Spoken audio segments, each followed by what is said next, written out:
World War II affected practically every dimension of American life.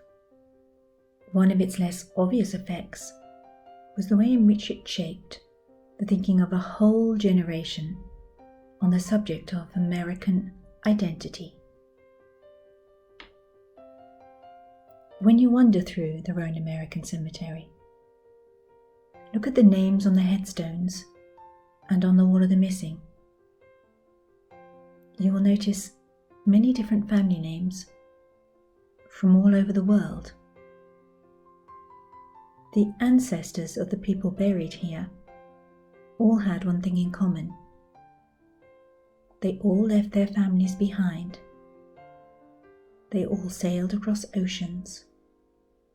They all had the hope of a different life, of a better life, in a new country called America.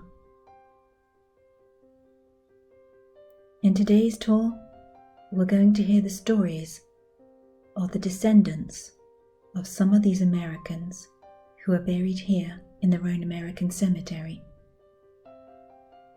We will begin in plot A with the story of Andrew, whose ancestors have lived in the United States even before it was discovered. Napoleon once said, "The secret of war lies in communications."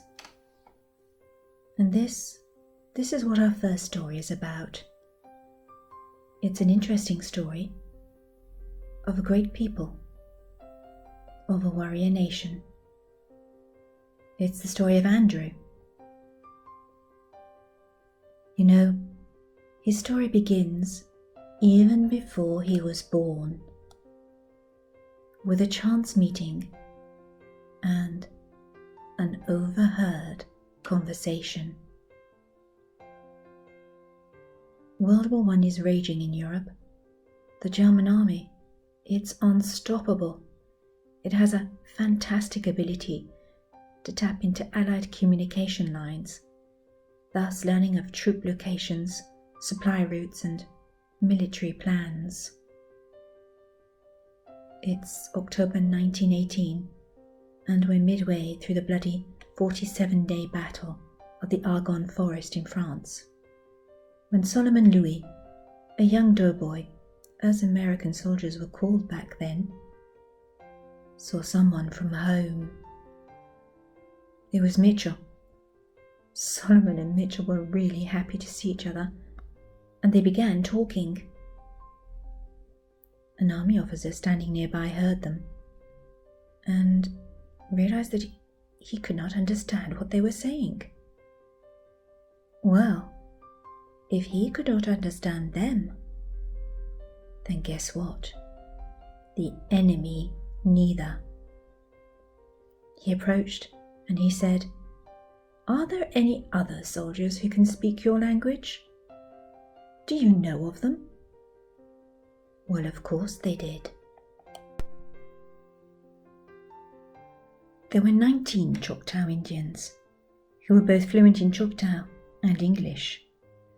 Well, they were immediately formed into the first unit of military code talkers to use an American Indian language. As radio talkers and as runners with messages written in Choctaw, they were always in frontline combat, using their language to relay messages among Allied troops. It worked. Their language confused Germany's codebreakers. Do you know? It's the only code that was never broken by the enemy. With the help of these 19 young men, the US and the Allies were victorious over Germany, bringing World War I to an end on November the 11th, 1918. They became known as the Telephone Warriors. Their legacy, well, it was carried on by a new generation of telephone warriors during World War II. And one of them is buried here in plot A. His name is Andrew. Andrew was born into a loving family. He had 4 sisters, Julia, Ruth, Wilma, and Caroline. But he also had a little baby brother called Leo, with whom he was very close. At home, it's not English that was spoken, but Choctaw. You know, it was only when Andrew and his brother and sisters went to school that they learned to speak, read, and write English. With World War II in Europe, the US Congress in September of 1940 passed the first peacetime draft in American history. Indians were expected to register. Some argued exemption because, like Andrew, they were born before 1924 and were not considered US citizens. However, the US government stated that neither tribal membership nor rejection of citizenship excluded Indians from military service. By March 1941, over 7,500 American Indians had registered. Andrew, well, he was one of them. He was drafted and began his military training. Of course, being of Choctaw heritage, he was extremely interesting to the US Army, who had never forgotten the legacy left by the telephone warriors of World War I. World War II was not any different. Andrew was a radio operator, using his native language to pass coded messages for the American Army. By the time he landed here on D-Day, he was at his 4th D-Day landing. First there was North Africa, followed by Sicily, then Italy, and then southern France. It's the 15th of August, and a ghostly bank of mist hovers over the sea. Waiting patiently behind this mist, 10 to 12 miles offshore, is an Allied armada, hundreds of boats and ships. Amongst them, troop transport ships, with on each side smaller boats, which can contain 36 men. Below deck, conditions are cramped for the American troops. H hour is approaching, 5:55 a.m., and the order is given, lower the landing boats. Andrew and his friends of the 45th Infantry Division tense. They're waiting to hear the final order. It comes over the loudspeakers. Assault troops to your stations. One after the other, Andrew and his friends scramble up steel ladders and onto decks and into position.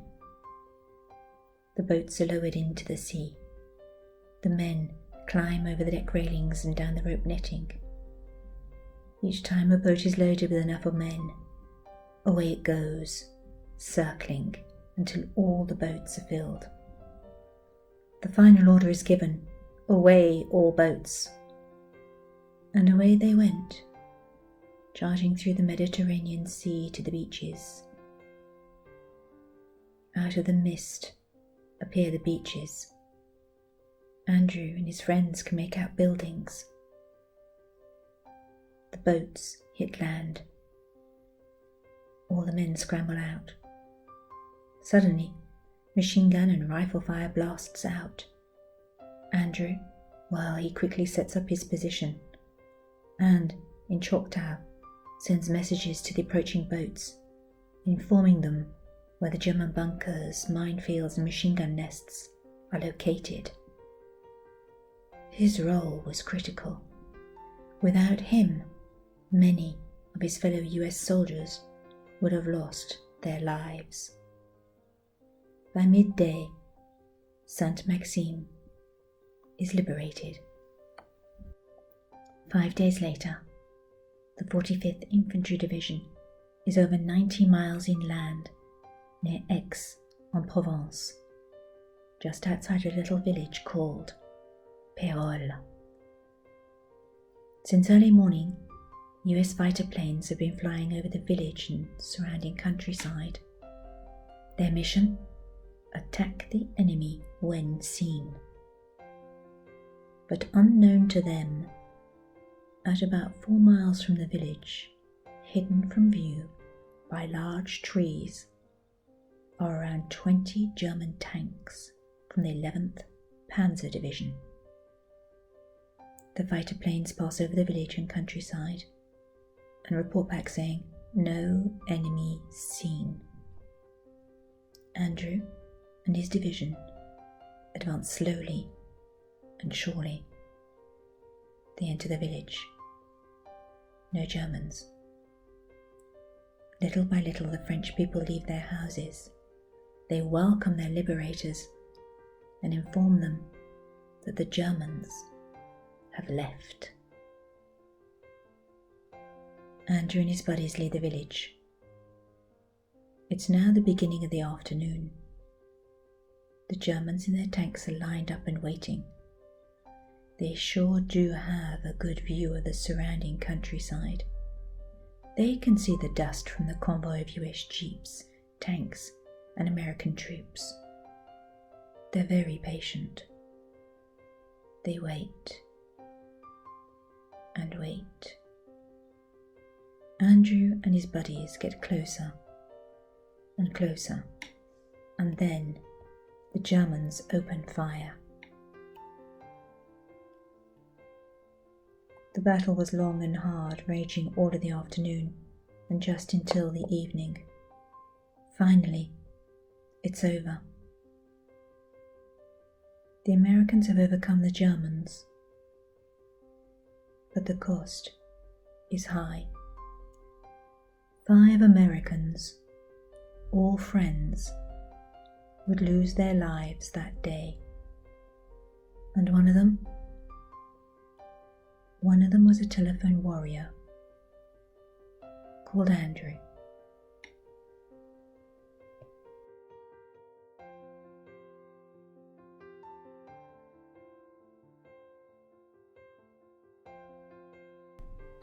As you have heard from my last story, the United States is a very diverse country. World War II ensured that a whole nation went to war. It didn't matter what your origins were, or if you were a man or a woman. With a smile and kind words, she was the most welcome sight to see, especially if you were injured or dying.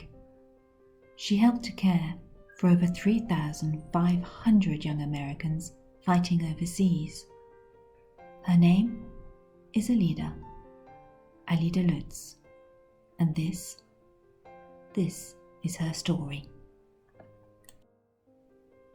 Saginaw, Michigan, 9th of November, 1915, and Margaret and Fred Lutz are delighted because their last child has just been born.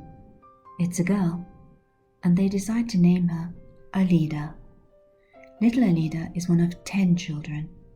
She has 5 big sisters, Hulda, Erna, Margaret, Nulu, and Lynette. She also has 4 big brothers, Herbert, Walter, Arthur, and Andrew.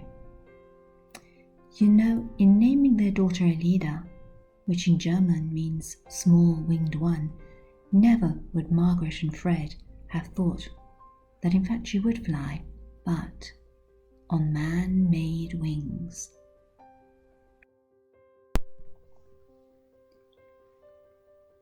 She grew up in a happy family, as her parents were German immigrants, originally from Nuremberg. She grew up speaking English and German, which would certainly help her during World War II. After finishing school, she decided to become a nurse, and in 1937 graduated from Saginaw General Hospital School of Nursing. She was a really popular person and a great athlete. She loved playing tennis, dancing, bowling, and in the winter, ice skating. After graduating, she found work straight away as a staff nurse in her hometown hospital. But with the arrival of World War II, She wanted to do something to help her country. So, February 1942, she enlisted in the newly formed Army Nursing Corps. She spent her early months as a general duty nurse in the station hospital at Selfridge Field, Mount Clemens, Michigan. She wrote letters to her family often, and in her early letters, she describes, amongst other things, her living quarters, her work, and her thoughts about the service. Do you know, in one letter, she told them she was the only nurse on duty and had 25 patients. She also expected the workload to increase as more nurses were being sent overseas. All nurses at Selfridge Field were asked to volunteer for duty as an air evacuation nurse. Did you know only 2% of the 59,000 nurses in World War II were qualified flight nurses? And I think you guessed it, Alida. Well, she was one of them. December 1942, and Alida is promoted to First Lieutenant and transferred to the 802 Medical Air Evacuation Squadron. This unit, with its flight nurses, was one of the first to depart for overseas duty. They didn't even get the time to graduate, as they were so desperately needed for overseas evacuation of war casualties. Christmas Day, 1942. Alida and her fellow nurses were activated and sent on their way to North Africa. The 802 was a one-of-a-kind unit, a medical air evacuation squadron, the first unit of its kind. It consisted of C-47 cargo planes, which flew to the battlefront with ammunition and supplies, and then took wounded and emergency cases back to the field hospitals. These planes flew without Red Cross insignia, which means that they were open to attack from the enemy. Even though Alida and her friends of the 802 did not complete their training before leaving for the war, they continued to improve their skills and techniques on the job, not in a hospital, but in the middle of a war zone.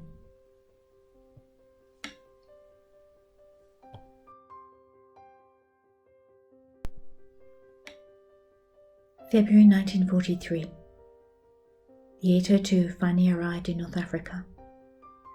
After spending the first night in 2 empty villas, sleeping on cold, hard floors in their bedrolls, well, they discovered the wonders of Mud Hill, a tent city staging area.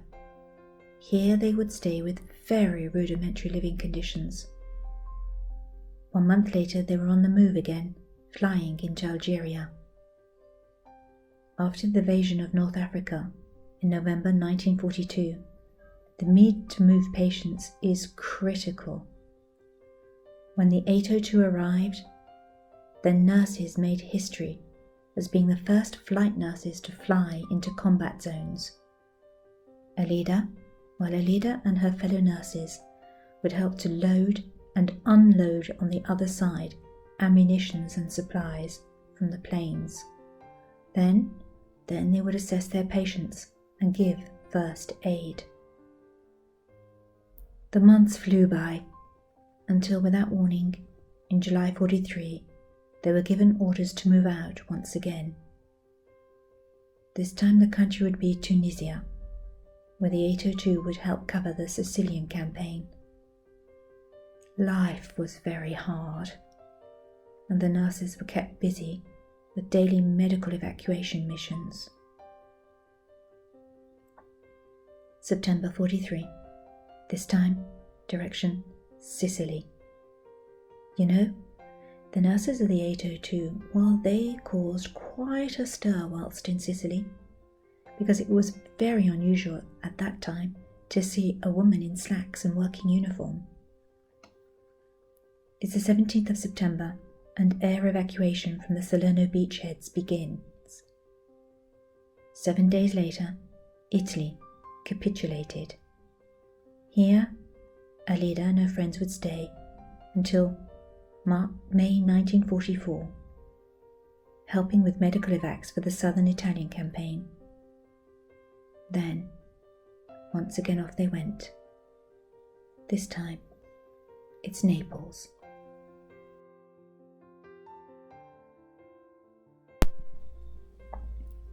July 44, and this time it's direction Rome. And once again Alida and her friends would evacuate patients, this time from the northern Italian campaign. And then, from mid-August 1944, they would do the same for the southern France campaign.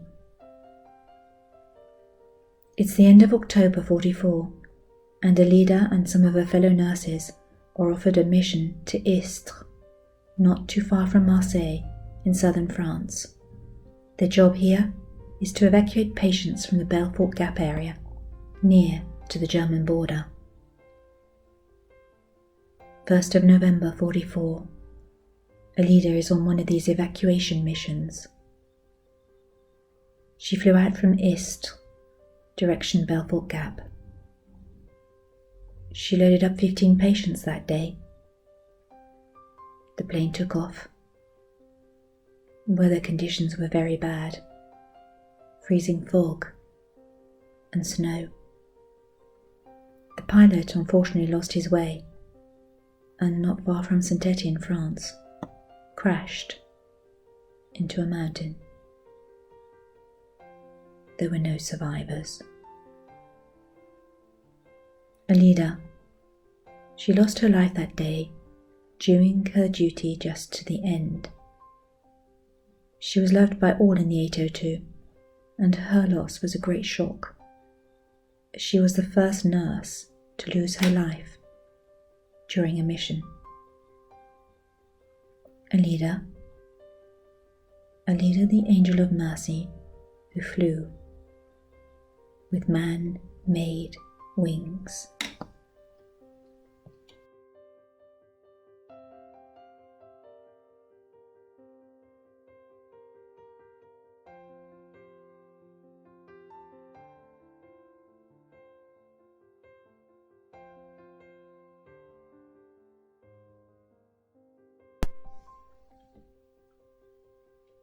(1776). John Adams, Benjamin Franklin, and Thomas Jefferson were determined to form one nation from a collection of states. They decided on a Latin phrase which offered a very strong statement for the Great Seal of the United States. That phrase was E pluribus unum, one from many. The generation of Americans memorialized here in the Rhone American Cemetery were all from very different cultural backgrounds and ethnicities. They were a real melting pot. From many, they came together as one, like their ancestors before them, leaving their families and lives behind them. They sailed across oceans, all with the hope of a different life, of a better life, not just in America, but for the whole world.